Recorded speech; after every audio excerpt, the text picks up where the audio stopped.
See you later. Let's talk about where you should put your money in light of what we just discussed. Joining us now, Ned Riley, Chief Executive Officer of Riley Asset Management, and Keith Springer, President of Capital Financial Advisory Services. Welcome, guys. Nice to have you here. Thanks. Hi, Sue. Ned, you think oil is eventually going to go down. I think the dollar is part of that, certainly. But where would you be playing that from an investment standpoint? Well, basically, I'd play it as it's been played on the other side. Financial stocks have been extremely weak lately, and we start to look at the technology stocks. They haven't been stellar, but still they will respond nicely when the price of crude and energy in general come down. The big thing with energy is everybody's looking at the very short term, a trader's mentality.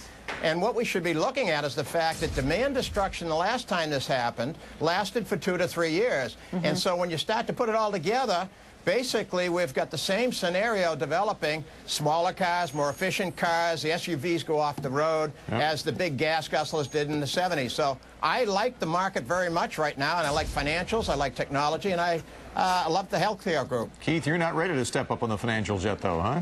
Well, not just yet. We've got to remember, financials, although we're close, and they will start to go up well in advance of any information that comes out to the positive.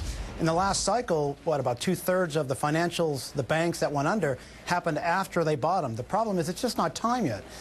Some financials, if I get paid for the risk, maybe in preferreds, that's the way I'd go in financials. But to step in right here, I think it's too soon and too early to do so yet. Yeah, we had some comments today from two very big gentlemen, Mr. Bernanke and Mr. Buffett. Ned, there was a debate on the street now about what Mr. Bernanke can do, if anything, with monetary policy to help the situation that he calls one of the most difficult in recent, if not his entire memory.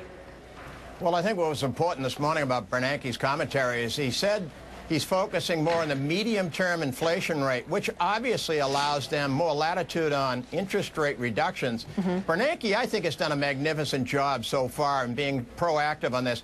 And as a rebuttal a little bit on the bank side, once they ring the bell to say, hey, it's the right time to buy the banks, the stocks are going to be up even more because you've got some great yields there. Now, I like Warren Buffett's comment. Obviously, I'm not in his class. But when he said everybody's looking at this market and financials with the glass half full, I think it's very critical because there's so many positives out there that people are ignoring right now. And a lot of the uncertainty around the financial crisis is being answered. Too big to fail has now become Washington's basic theme and motto. Yeah, here we go again. Keith, one last thing, sector that we haven't talked about yet today. What are you thinking about here?